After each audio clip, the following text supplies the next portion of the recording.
కీలకమైన వార్త ఒకటి కనిపించింది. బలూచిస్తాన్ని ప్రత్యేక దేశంగా వాళ్ళు ప్రకటించుకున్నారు. ఆ వార్త ఎక్కడున్నదన్నది మనం చూస్తూ ఉన్నాం. సో అది చాలా ఇంపార్టెంట్ న్యూస్. ఎందుకంటే భారత్ పాకిస్తాన్ యుద్ధం ఒకవైపున జరుగుతున్నది. సరే, ఇప్పుడు కాల్పుల విరమణ ఒప్పందం నడుస్తున్నది. సో ఇదే సమయంలో గత దశాబ్దాల కాలంగా పోరాడుతున్న బలూచిస్తాన్ ప్రజలు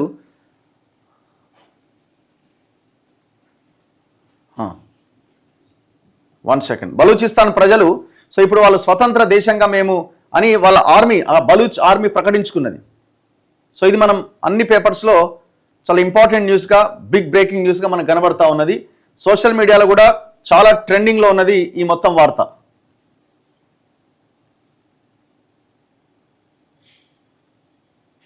అయ్యో, స్వతంత్ర దేశంగా బలూచిస్తాన్ తమను గుర్తించాలని భారత్ ఐక్యరాజ్య సమితికి ఆ ప్రాంత నేతల వినతి. భారత్ చేపట్టిన ఆపరేషన్ సింధూర్తో ఇప్పటికే ఉక్కిరిబిక్కిరవుతున్న పాకిస్తాన్కు మరో ఎదురు దెబ్బ తగిలింది.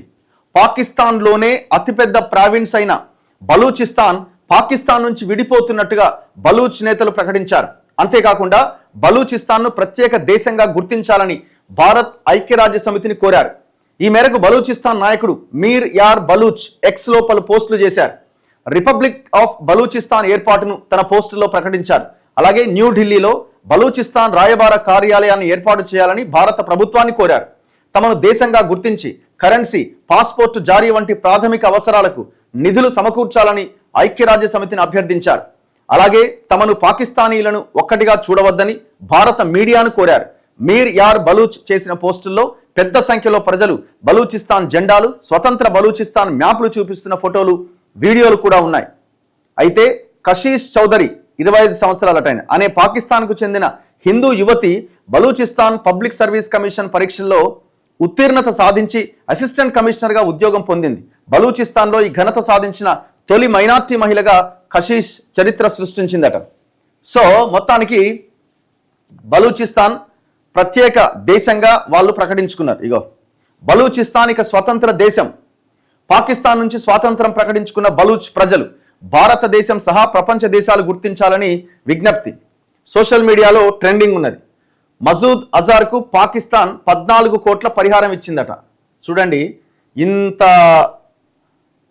ఇంత దారుణంగా ఉన్నది చూడండి. వాళ్ళ వైఖరి మారలేదు పాకిస్తాన్ది.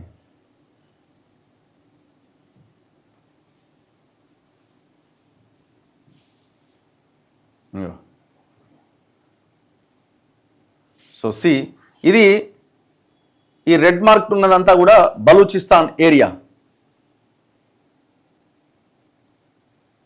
బలూచ్ ప్రజలపైన పాకిస్తాన్ దశాబ్దాల తరబడి అణచివేత, నరమేధానికి పాల్పడ్డది. దశాబ్దాల తరబడి సాగిన హింసాకాండ, భద్రతా బలగాల ద్వారా కిడ్నాప్లు, మానవ హక్కుల ఉల్లంఘనల నుంచి విముక్తి కోసం పాకిస్తాన్ నుంచి స్వతంత్రాన్ని ప్రకటించుకున్నామని ఆయన ఎక్స్లో వరుస ట్వీట్లు చేశారు. బలూచిస్తాన్లో ఉన్న పాక్ బలగాలు, ప్రభుత్వ సిబ్బంది అంతా వెంటనే ఖాళీ చేసి వెళ్లిపోవాలని హెచ్చరించారు. బలూచిస్తాన్ ప్రజలంతా వీధుల్లోకి వచ్చి గొంతెత్తి తీర్పును ప్రకటించారు. ప్రపంచం ఇక ఎంత మాత్రం సైలెంట్గా ఉండొద్దు. ఇకపైన బలూచిస్తాన్ పాకిస్తాన్ కాదు, భారత్ సహా ప్రపంచ దేశాలు బలూచిస్తాన్ను ప్రత్యేక దేశంగా గుర్తించాలి. ఐక్యరాజ్య సమితి బలూచిస్తాన్ను డెమోక్రటిక్ రిపబ్లిక్ ఆఫ్ బలూచిస్తాన్గా గుర్తించి వెంటనే శాంతి పరిరక్షక దళాన్ని పంపాలని విజ్ఞప్తి చేశారు. బలూచిస్తాన్కు భారత్ దౌత్య కార్యాలయాన్ని కేటాయించాలని కోరారు. భారతీయులు, ప్రధానంగా ఇండియన్ మీడియా, యూట్యూబర్లు, మేధావులు తమను పాకిస్తానీలుగా కాకుండా బలూచులుగా పిలవాలన్నారు. పీఓకేపై భారత్కు తాము పూర్తి మద్దతు ఇస్తున్నామని ఈ సందర్భంగా మీర్ యార్ ప్రకటించారు. ఢాకాలో 93,000 మంది సైనికులతో లొంగిపోయిన అవమానం పాకిస్తాన్కు మరోసారి జరగకుండా ఉండాలంటే పీఓకేను ఖాళీ చేయాలి. ఇందుకోసం పాకిస్తాన్పై అంతర్జాతీయ సమాజం ఒత్తిడి తేవాలి. సోషల్ మీడియాలో రిపబ్లిక్ ఆఫ్ బలూచిస్తాన్ పోస్టులు ట్రెండ్ అవుతున్నాయి. సో ఈ విశ్వం గడ్డం మీద మరో దేశంగా బలూచిస్తాన్ అవతరించే అవకాశాలు కనబడుతున్నాయి. ఇది మరింత ఆలస్యమయ్యే అవకాశాలు ఉన్నాయని అనుకున్నారు. కానీ భారతదేశం పాకిస్తాన్ గెలుచుకోవడం, భారతదేశం పాకిస్తాన్ మీద దాడి చేయడంతో ఈ ప్రక్రియ ఇంకా ఈజీ అయిపోయింది. ఇప్పుడు ఎందుకు వాళ్ళ బలూచిస్తాన్ ప్రజలు ఆ దేశం కావాలని కోరుకున్నారు? అణచివేత. వాళ్ళకి సరిపడా అభివృద్ధి అక్కడ జరగట్లేదు. మేము ప్రత్యేకంగా ఉంటేనే మాకు అభివృద్ధి జరుగుతుందని వాళ్ళు భావించి దీనికోసం కొన్ని దశాబ్దాలుగా పోరాటం చేస్తున్నారు. మీరు ఒక్కసారి చూడండి,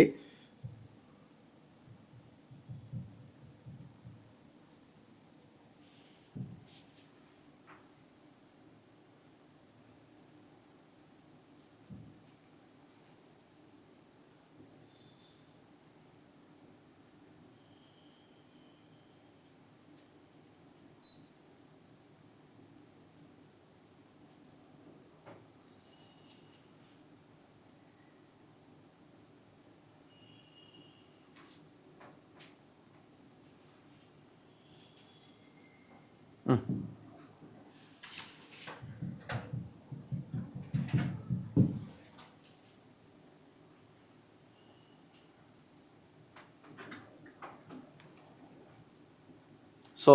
అన్నీ మొత్తం ట్రెండింగ్లో ఉన్నది. ఇగో మనం వికీపీడియాలో కొడితే అసలు బలూచిస్తాన్ ఏంటి అన్నది మనకు తెలుస్తుంది.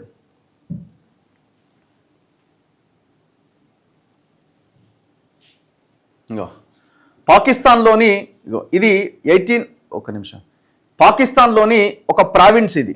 ఏది బలూచిస్తాన్ అన్నది దేశంలోని నైరుతి ప్రాంతంలో పాకిస్తాన్లో జనాభా తక్కువగా ఉన్న ప్రావిన్స్. ఈశాన్యంలో ఖైబర్, తూర్పున పంజాబ్, ఆగ్నేయంలో సింధ్ అనే పాకిస్తానీ ప్రావిన్స్లతో సరిహద్దులుగా ఉంటుంది. పశ్చిమాన ఇరాన్, ఆఫ్ఘనిస్తాన్తో, అరేబియా సముద్రంతో సరిహద్దులుగా ఉన్నది బలూచిస్తాన్. బలూచిస్తాన్ అనేది కఠినమైన భూభాగం యొక్క విస్తృతమైన పీఠభూమి. అరేబియా సముద్రంలో ఉన్న పెద్ద లోతైన సముద్ర ఓడరేవు గ్వాదర్ ఓడరేవట. పాకిస్తాన్ టోటల్ భూభాగంలో ఇది దాదాపు 44% ఆక్రమించిందట. 44% టోటల్ పాకిస్తాన్ భూభాగంలో. దీనిలో 5% మాత్రమే వ్యవసాయ యోగ్యమైనది. ఇది చాలా పొడి ఎడారి వాతావరణానికి ప్రసిద్ధి చెందింది ఈ టోటల్ బలూచ్ ఏరియా. అయినప్పటికీ బలూచిస్తాన్ ఆర్థిక వ్యవస్థలో వ్యవసాయం మరియు పశువులు దాదాపు 47% ఉన్నాయట. బలూచిస్తాన్ అనే పేరుకు బలూచ్ ప్రజల భూమి అని అర్థమట. పెద్దగా అభివృద్ధి చెందని దాని ఆర్థిక వ్యవస్థ కూడా సహజ వనరులతో, ముఖ్యంగా దాని సహజ వాయువు క్షేత్రాలతో ఆధిపత్యం చెలాయిస్తున్నది. క్వెట్టాతో పాటు ఈ ప్రావిన్స్లోని 2వ అతిపెద్ద నగరం దక్షిణాన ఉన్న టర్బాట్.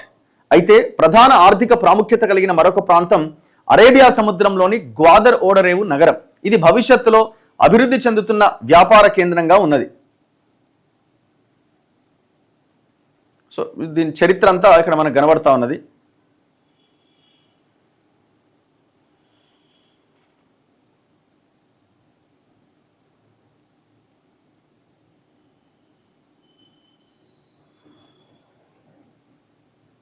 బలూచిస్తాన్లోని తొలి ప్రజల అవశేషాలు బ్రాహుయి ప్రజలు, ద్రవిడ మాట్లాడే ప్రజలు. బ్రాహుయిలు సహస్రాబ్దాలుగా ద్రవిడ భాషను నిలుపుకున్నారట. రాతి మరియు కాంస్యయుగం మరియు అలెగ్జాండర్ ది గ్రేట్ సామ్రాజ్యం సమయంలో స్థానిక జనాభా ఉన్నప్పటికీ బలూచ్ ప్రజలు 14వ శతాబ్దం వరకు ఈ ప్రాంతంలోకి ప్రవేశించలేదట. ఈ ప్రాంతంలో అతిపెద్ద జాతి సమూహమైన బలూచ్ ప్రజల మూలం గురించి ఒక సిద్ధాంతం ఏంటంటే వారు మధ్యస్థ సంతతికి చెందినవారు.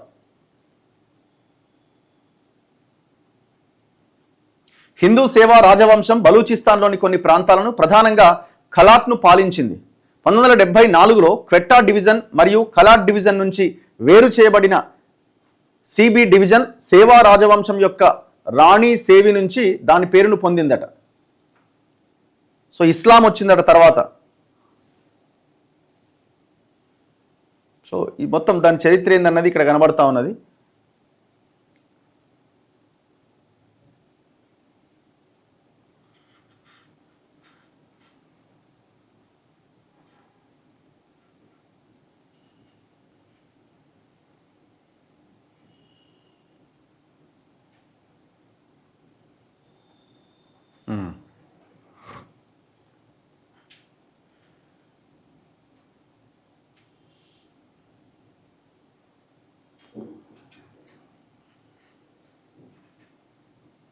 పాకిస్తాన్లోని ఇతర ప్రావిన్స్ల మాదిరిగానే బలూచిస్తాన్లో కూడా పార్లమెంటరీ ప్రభుత్వ విధానం ఉన్నది. ఈ ప్రావిన్స్కు ఆచారబద్ధమైన అధిపతి గవర్నర్ అట. ఆయన్ను పాకిస్తాన్ అధ్యక్షుడు ప్రావిన్షియల్ ముఖ్యమంత్రి సలహా మేరకు నియమిస్తారు. ముఖ్యమంత్రి ప్రావిన్స్ చీఫ్ ఎగ్జిక్యూటివ్ సాధారణంగా ప్రావిన్షియల్ అసెంబ్లీలో అతిపెద్ద రాజకీయ పార్టీ లేదా పార్టీల కూటమికి నాయకుడు. బలూచిస్తాన్ యొక్క ఏకసభ్య ప్రావిన్షియల్ అసెంబ్లీ 65 సీట్లను కలిగి ఉన్నది. వీటిలో 11 మహిళలకు మరియు 3 ముస్లిమేతరులకు రిజర్వ్ చేయబడ్డాయి. ప్రభుత్వ న్యాయశాఖను బలూచిస్తాన్ హైకోర్టు నిర్వహిస్తుంది. ఇది క్వెట్టాలో కేంద్రంగా ఉన్నది మరియు ప్రధాన న్యాయమూర్తి నేతృత్వంలో ఉంటుంది.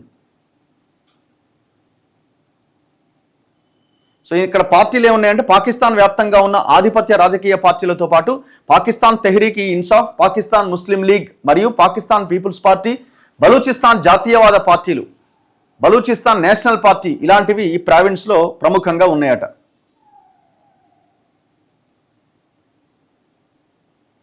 సో ఇట్లా అక్కడ డివిజన్లు ఏంటి, జిల్లాలు ఏంటి అన్నది కూడా చాలా క్లియర్గా ఇందులో మనం వికీపీడియాలో కనిపిస్తుంది. సో ఇప్పుడు వాళ్ళు ప్రత్యేక దేశంగా దీన్ని వాళ్ళు ప్రకటించుకున్నారు. సో చూడాలి మరి నెక్స్ట్ ఏం జరుగుద్ది అన్నది.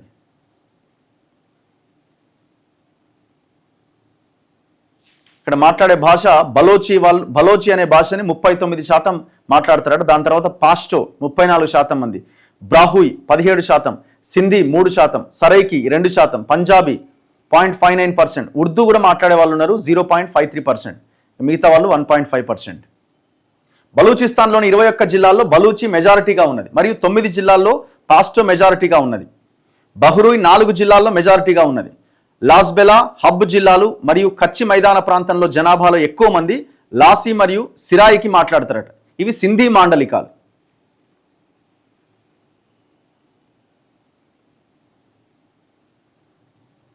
సో ఎంత జనాభా ఉంది, ఎంత పాపులేషన్ ఉంది, ఏ జిల్లాలో ఎట్లుంది, ఏ భాష ఎవరు ఎంతమంది మాట్లాడతారు అనేది కూడా చాలా క్లియర్గా వీళ్ళు ఇందులో ప్రధానంగా కనిపిస్తూ ఉన్నది. ఏ మతం వాళ్ళు ఎంతమంది ఉన్నారు. 2017 జనాభా లెక్కల ప్రకారం బలూచిస్తాన్ జనాభాలో దాదాపు అందరూ ముస్లింలే. ఈ ప్రావిన్స్లో హిందూ మరియు క్రైస్తవ మైనార్టీలు కూడా ఉన్నారు. 2017 జనాభా లెక్కల ప్రకారం ఈ ప్రావిన్స్లో హిందూ జనాభా సుమారు 49,133 అట, షెడ్యూల్ కులాలతో సహా. పాకిస్తాన్లో అతిపెద్ద హిందూ తీర్థయాత్ర కేంద్రమైన శ్రీ హింగ్లాజ్ మాతా మందిర్ బలూచిస్తాన్లోనే ఉందట. ఈ ప్రావిన్స్లో 26,462 మంది క్రైస్తవులు కూడా ఉన్నారు. సో కాకపోతే ఆల్మోస్ట్ 94.4% ముస్లిమ్సే ఎక్కువగా ఇక్కడ జనాభా ఉన్నారు. తర్వాత హిందూ మతం 38,158 మంది ఉన్నారట. సిక్కులు ఉన్నారు, క్రైస్తవులు ఉన్నారు, యూదులు ఉన్నారు, జైనులు ఉన్నారు. ఇట్లా మొత్తం జనాభా 8,10,746.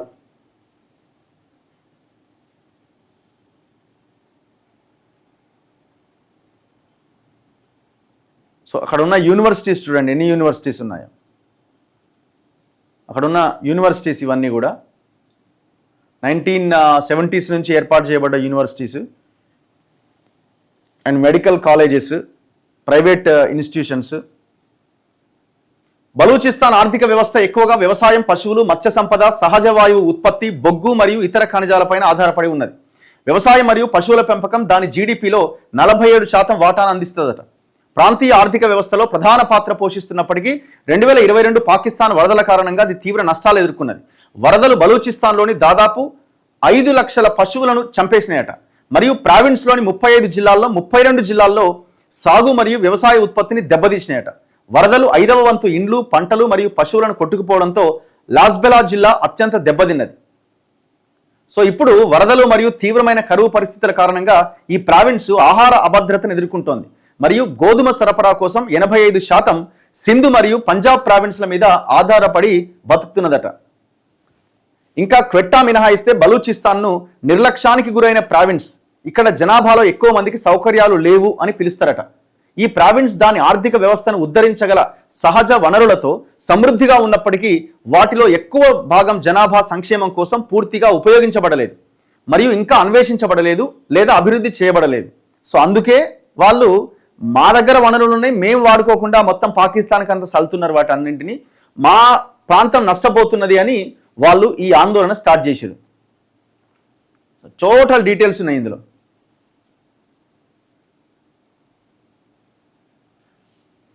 వ్యూహాత్మకంగా ముఖ్యమైన పట్టణంగా గ్వాదర్ వద్ద కొత్త లోతైన సముద్ర ఓడరేవు నిర్మాణంతో సహా అనేక ప్రధాన అభివృద్ధి ప్రాజెక్టులు ఈ బలూచిస్తాన్లో జరుగుతున్నాయట. ఈ ఓడరేవు చైనా, మధ్యప్రాచ్యం మరియు మధ్య ఆసియా రిపబ్లిక్లకు మరియు వాటి నుంచి ఇంధన మరియు వాణిజ్య కారిడార్కు కేంద్రంగా ఉంటుందట. సో అట్లాంటి ఓడరేవు కూడా అక్కడ చాలా కీలకంగా పనిచేస్తున్నది. సో దిస్ ఈజ్ టోటల్ ఈ బలూచిస్తాన్కి సంబంధించిన ఇన్ఫర్మేషను. మొత్తానికి వాళ్ళైతే స్వతంత్ర దేశంగా ప్రకటించుకున్నారు. భారత్ను అభ్యర్థిస్తున్నారు, మీరు దయచేసి మాకు సహకారం అందించే ప్రయత్నం చేయండి, మమ్మల్ని గుర్తించండి, భారతదేశంలో బలూచిస్తాన్ రాయబార కార్యాలయాన్ని కూడా పెట్టండి, ఇక ఈ పాస్పోర్ట్ కావచ్చు ఇంకా రకరకాల అవసరాలకి మాకు డబ్బులు కూడా ఇచ్చే ప్రయత్నం చేయండి, ఆర్థికంగా ఆదుకోండి అని ఐక్యరాజ్య సమితికి రిక్వెస్ట్ చేస్తున్నారు. బలూచ్ ఆర్మీ నాయకుడు నిన్న ట్వీట్ల మీద ట్వీట్లు చేసిండు.